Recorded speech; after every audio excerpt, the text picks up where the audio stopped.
नमस्कार दोस्तों, NCB education hub YouTube channel में आप सभी का हार्दिक अभिनंदन है।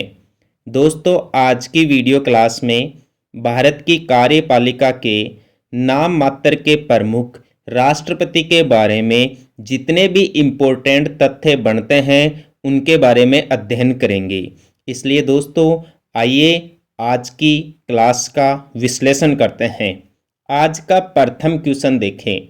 भारत का राष्ट्रपति राज्यसभा में कितने सदस्य मनोनीत कर सकता है? तो दोस्तों, आपको बता दूं, भारत का जो राष्ट्रपति है वह राज्यसभा में 12 ऐसे सदस्यों को मनोनीत कर सकता है जो कला, साहित्य, विज्ञान, खेलकूद इन क्षेत्रों में उत्कृष्ट योग्यता रखता है या उत्कृष्ट कार्य करता है। दूसरा सवाल देखें, भारत के राष्ट्रपति का वेतन कितना होता है? भाई दोस्तों, यहां राष्ट्रपति के वेतन की बात की गई है और आंसर में 1,50,000 रुपये प्रति माह दिया गया है। आपको नवीनतम जानकारी के हिसाब से बता दूं, वर्तमान में भारत के राष्ट्रपति को 5 लाख रुपए प्रति माह मिलते हैं। ये पुराना वेतन का आंकड़ा है और ये विदाउट टैक्स होता है। भाई नेक्स्ट देखें, किसी राज्य में राष्ट्रपति शासन कितने समय के लिए रह सकता है? दोस्तों, अनुच्छेद 356 के तहत भारत का राष्ट्रपति किसी भी राज्य में संवैधानिक तंत्र विफल होने की स्थिति में अधिकतम 3 वर्ष तक राष्ट्रपति शासन लगा सकता है। तो यहां अनुच्छेद का भी ध्यान रखना कि अनुच्छेद 356 के तहत राष्ट्रपति शासन 3 वर्ष तक लगाया जाता है। अगला क्वेश्चन, भारत में राष्ट्रपति शासन की घोषणा कौन करता है? अब किसी भी राज्य में यदि राष्ट्रपति शासन लगाना हो तो यह दोस्तों भारत के राष्ट्रपति की आपातकालीन शक्ति होती है अनुच्छेद 356 के तहत। इसलिए राष्ट्रपति ही उस राज्य में राष्ट्रपति शासन की घोषणा करता है। अपने राजस्थान राज्य में अब तक 4 बार राष्ट्रपति शासन लगाया जा चुका है। अगला सवाल, राष्ट्रपति चुनाव के लिए प्रस्तावक एवं अनुमोदकों की संख्या कितनी होती है? तो यह बहुत ही अच्छा सवाल है।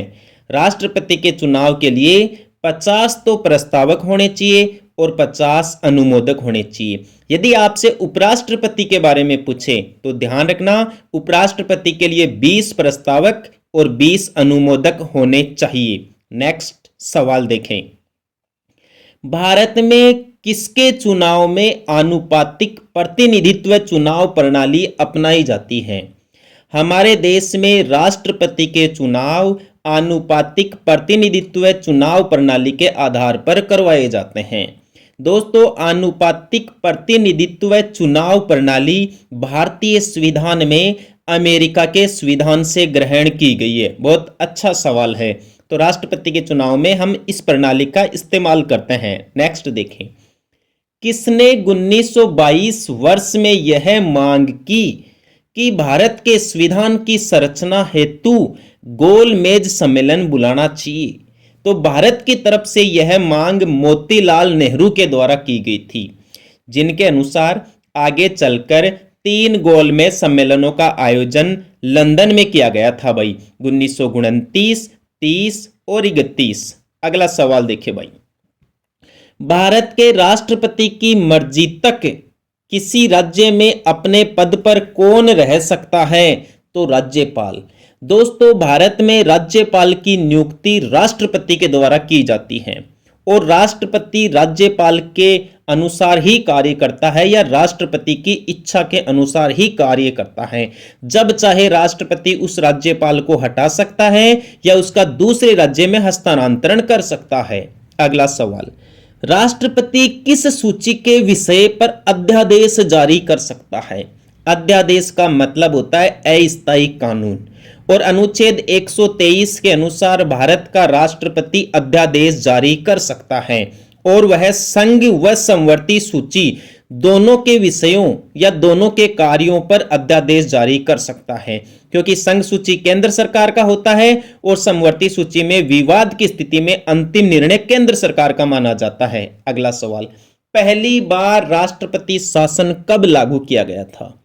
हमारे देश में 20 जुलाई 1951 ईस्वी को सबसे पहले राष्ट्रपति शासन अनुच्छेद 356 के तहत भारत के पंजाब राज्य में लागू किया गया था। एक पेप्सू क्षेत्र था वहां, तो ध्यान रखना, पंजाब में भारत में सबसे पहले 1951 में राष्ट्रपति शासन लागू किया गया।